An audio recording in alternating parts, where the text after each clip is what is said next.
आज ही के दिन प्रधानमंत्री नरेंद्र मोदी ने दिल्ली के राष्ट्रपति भवन में साल 2014 में पहली बार प्रधानमंत्री पद की शपथ ली थी। प्रधानमंत्री मोदी ने आज अपने कार्यकाल का 8 साल पूरे कर लिए हैं। इन 8 सालों में प्रधानमंत्री मोदी ने कई ऐसे फैसले लिए जिसे ऐतिहासिक माना गया, तो कई फैसलों की आलोचना भी हुई। आइए हम आपको बताते हैं प्रधानमंत्री के उन 8 बड़े फैसलों के बारे में। सबसे पहले हम बात करते हैं मोदी सरकार द्वारा लाई गई कृषि कानूनों की, जिसे मोदी सरकार ने हाल ही में पिछले साल लाई थी। मोदी सरकार ने यह दावा किया था कि इस कृषि कानून से किसानों की आय दोगुनी होगी और किसान जहां चाहे अपना फसल बेच सकते हैं। लेकिन इस कृषि कानूनों के खिलाफ किसानों ने ही बिगुल फूंक दिया और अंततः मोदी सरकार को अपना फैसला बदलना पड़ा और कृषि कानूनों को वापस लेना पड़ा। इसके बाद हम बात करते हैं आर्टिकल 370 की, जो जम्मू कश्मीर को विशेष राज्य का दर्जा देती थी, लेकिन भाजपा उसे जम्मू कश्मीर के विकास में बाधा मानती थी। मोदी सरकार जब सत्ता में दूसरी बार आई तब 5 अगस्त 2019 को ऐलान कर दिया कि आर्टिकल 370 को खत्म किया जा रहा है, जिस पर विपक्षी पार्टियों ने खूब हंगामा किया, लेकिन सरकार अपने फैसले पर मजबूती से डटी रही। इसके बाद हम बात करते हैं मोदी सरकार के उस फैसले के बारे में जिसे मुस्लिम महिलाओं के लिए वरदान माना गया।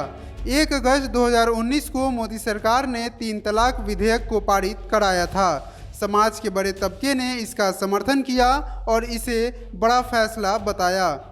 3 तलाक कानून से उन महिलाओं को राहत मिली जिसका पति तुरंत 3 बार तलाक बोलकर छोड़ देता था। साल 2019 में जब सरकार सत्ता में दोबारा आई तब नागरिकता संशोधन कानून पारित की, जिसमें मोदी सरकार ने कहा था इस कानून के माध्यम से हम पड़ोसी मुल्कों के सताए हुए अल्पसंख्यकों को भारत में नागरिकता देंगे, जिसको लेकर खूब हंगामा हुआ। विपक्ष ने इसे अलोकतांत्रिक बताया, तो वहीं मुस्लिम समुदाय ने मोदी सरकार के खिलाफ आंदोलन शुरू कर दिया और सालों तक आंदोलन किया।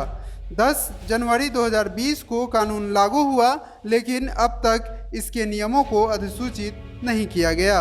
साल 2017 में जब प्रधानमंत्री मोदी अपना पहला कार्यकाल चला रहे थे, तब एक देश एक टैक्स सिस्टम के तहत जीएसटी लेकर आए, जिसमें कहा गया आधा जीएसटी केंद्र के हिस्से में और आधा राज्यों को जाएगा। कई व्यापारी संगठनों ने सरकार के इस फैसले का विरोध किया और कई बड़े जानकारों ने इसे अर्थव्यवस्था के लिए नुकसानदायक माना। जब मोदी सरकार सत्ता में आई थी तब साल 2016 में उरी में एक बड़ा आतंकी हमला हुआ था, जिसमें 19 जवान शहीद हुए थे।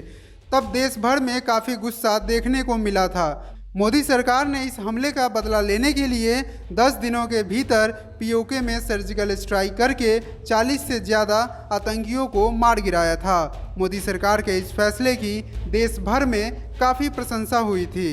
2019 में भी 2016 की तरह पुलवामा में एक बड़ा आतंकी हमला हुआ, जिसमें सीआरपीएफ के 40 जवान शहीद हो गए। लोगों ने एक बार फिर पाकिस्तान में सर्जिकल स्ट्राइक की मांग करने लगे। मोदी सरकार ने पाकिस्तान को भनक लगे बिना ही एयर स्ट्राइक कर कई आतंकियों को मार गिराया।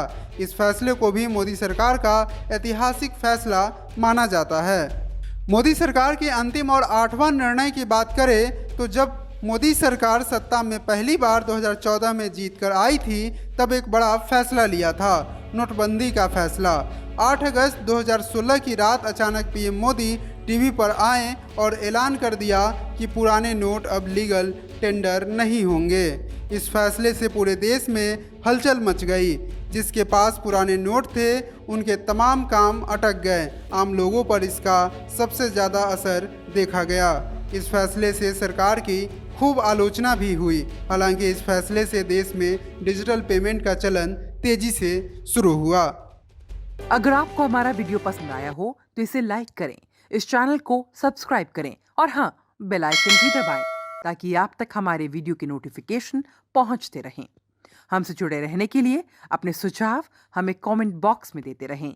हमें आपके सुझाव का इंतजार रहेगा। हमारे साथ जुड़ने के लिए धन्यवाद।